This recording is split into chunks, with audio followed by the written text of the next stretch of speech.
that amazing? The New York skyline, and you're above it and you feel as though you could almost leap into it. But of course, it isn't all fun and jokes with 3D. Very often there's some horror involved. Have a look at this big bug. Ah! It's kind of hairy, isn't he? Does he remind you of anyone you know? Now we've also got our normal two-dimensional Going Live logo has been transformed like this into, oh, I feel like the exclamation mark is coming out at me here. That has been transformed by our studio engineer, Steve Godfrey. Thanks a lot for that, Steve. But now we're going to see some 3D film shot in colour of a very well-known London landmark.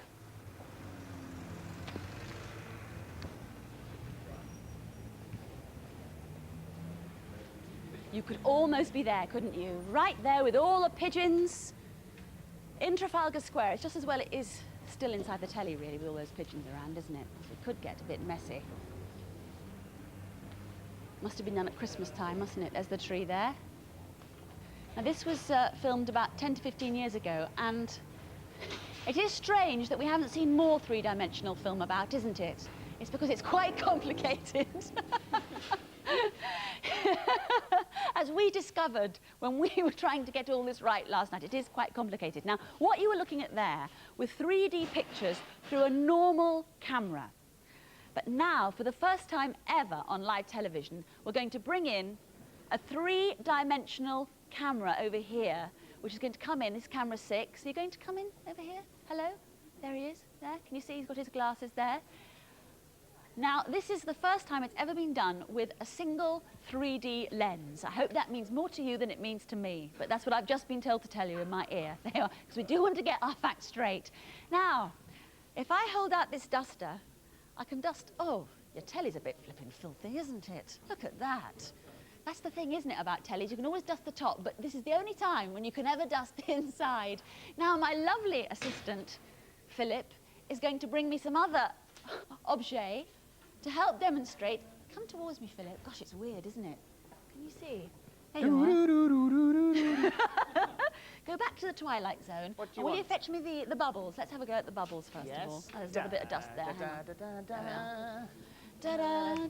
Now, this should seem as though the bubbles are coming out at you. Let's hope.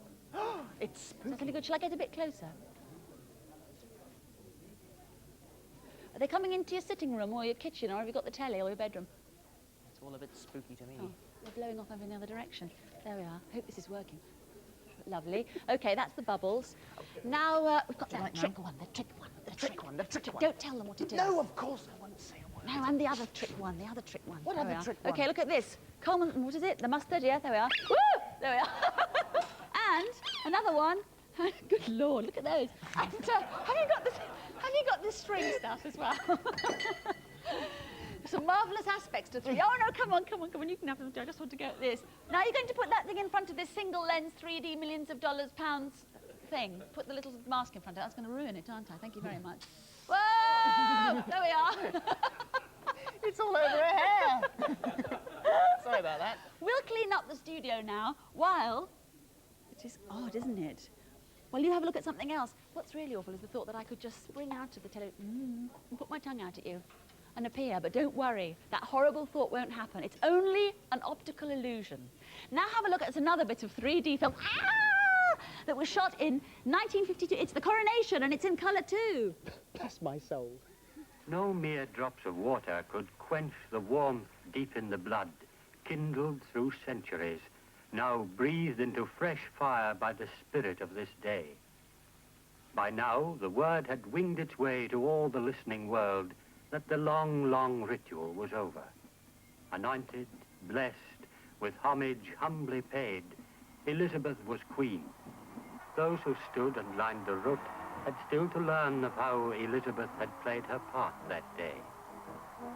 But now she was returning. For the moment, that sufficed. Didn't that look incredible with that golden coach? It's quite impressive, I think. Now, does Phil look as though he's... You haven't put something on the bottom of your shoes. You're going to write something on your shoes. No, I've only just managed to clean it off. Oh, my glasses are blown off. No, look, there's Phil leaping out at you on his swing. I'll tell you what, it looks pretty funny if you haven't actually got the glasses on. It's all blurred. It does, doesn't it? You look as though, well, I don't know. I'll tell you what, could we, for the first time ever on British television, apart from the fact that I'm feeling a bit sick now, could you get my letters for me, Guido? Yes, get your letters. Here are your letters. Are you going to do these as you swing back and forth? No, like this? I think not. I can hold them for you. Like this. I think not. Thanks very much also to our two assistants here who are in fact holding the swing. Can you see them? They're gorgeous. Come on, chaps. They are gorgeous. He's bailing Very out in a big strong. way. Just run off now. Are you going to sit on your swing now? But I want my glasses. I can't play if I haven't got my glasses. All right, you have your... I'll go and get some glasses for you. You take your letters. There's some there. Take it out. No, you want some proper big ones, don't you? To play. Right, OK, we'll do some letters now. I don't know... Some proper ones with sides to them. The thing is supposed to be in charge of the swing. He's come over all a bit strange. Will you just hold it? Something's happened to it, or to your bottom. I'm not... Ow! You're on my hand now. I can't get my hand. Oh, Sorry dear. about this. We actually thought the 3D would be difficult, but I didn't think the swing had caused the problems. The best laid plans, eh? Right. Do you want me to get you some of those ones with sides to them, like Yeah, the fast because I forward can't ones? hold these on. I'll get you a pair with sides. And hang on, you start your letters, and I'll go and sort it out. Famous faces, freaky photos in 3D. Now, the photos themselves aren't in 3D, but hopefully this bit is, anyway. First of all, this has come... Oh, thank you so much for that. There we are. Great. There, oh, yes, that helps a lot, doesn't better? it? You look better, actually. The fashion accessory of the 90s. Right. I just wanted to start off by saying it was nice to hear Enfield in Middlesex mentioned. So say Katie and Helen Buckley. They're in Bush Hill in London. Hi to you. We've both met Craig McLachlan millions of times, and we think he's really nice. Famous faces, freaky photos. Into your living room comes Craig McLachlan with a strange look on his face. And the next one, to hold my glasses on here. Oh, okay. Here's the next one. As I said, send a stamped address envelope and we'll return it into your lounge now. It must look pretty bizarre. Sorry if you haven't got any, by the way. Look at this. We were talking about strange things that people can do. When we went on holiday to Portugal this year, my sister, who is 3 years old, learnt to close her nostrils without using her hands. Well, it's an important thing. It's come from Robert English, who likes to be called Bobby. And here it is. Now, you have to get very close to this. That's her closing her nostrils. She just sniffs, and apparently they get sucked in. He does say that she looks quite attractive otherwise, though. She doesn't always do that. And finally, Kevin Sisson, hello to you. He's in Sussex. He says, I found one of Status Quo's balloons in my back garden. By the time I put it in the envelope, it had biodegraded so much it disappeared. I hope this still counts. I think you're being just a little bit sarcastic there. Is it working, do you think? That's great, really great. Love it. Keep going, No, Phil. it's nice to meet you. Hi. Pleased to meet you. Yes. Oh, it's strange the people that you meet, isn't it, really? And now, do a little bit more rocking, I think, now. I can't do it too much because I haven't got my two. Could you hold this swing? Because if I rock You're very without... heavy, aren't you, Phil? I am very heavy, but if you don't hold it, it falls over, as I discovered yesterday to my cost. Right, OK. Now, you may have been watching Soundcheck a week or so ago, where Jackie Brambles launched a competition for #1. It was when the new #1 went out. They said, design a new slogan, logo type thing for #1. If you entered, the winners will be in #1 magazine in a couple of weeks' time. But in the meantime, they will all be hidden in this video. So you can take your glasses off now, because there's just one thing. This isn't in 3D, all right?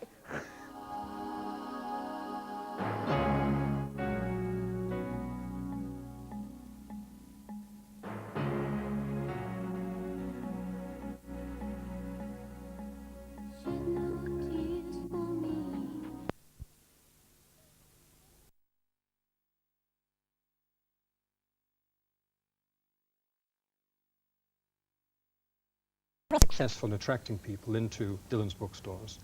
We make secondary sales. Sally Herman on your clip made that point, that they come in, they see this very attractive product, very wide range of choice, and they buy other books. In our Christmas promotion, more than 50% of the people who came into the store to buy a discounted title also bought at least one other book.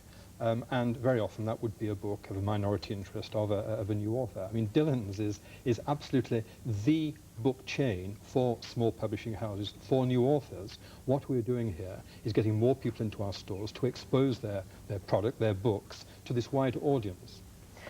What would be the harm in just trying the experiment after all? Well, look, I have no quarrel, basically, with what Mr. Murray said, but it's still a threat to the independent bookseller. And that eventually the danger is that corporate quarterly profits may loom too large as a problem, and that the literary books will not be justified in occupying so much shelf space. This is what has happened in America. The shelf life of a novel and a book chain is very short. And I'm just fearful of the results. But don't you think that in Thatcherite free market Britain, the chances are that now Mr. Marr has started to split the neck I'm not a of fan of Thatcherite. Well, whether or not you're a fan, don't you Yes. think that it's inevitable that I think this it's agreement inevitable. will Oh, go? yes, it's certainly inevitable. Yeah, I'm surprised it didn't happen before. Do you think there are any safeguards then that to protect the kind of things that you think are in danger that we could put on? No, I don't think, and I think publishers are a timorous lot and they'll cave in very quickly. Just one question, Mr. Marr. If it's such a wonderful idea and you're so committed to it, why has it taken you so long to come up with it, and why is nobody else doing it? Well, I can only speak for myself. We've been campaigning for 2 years. The regulatory route and the government were promising a bill on competition policy, which is not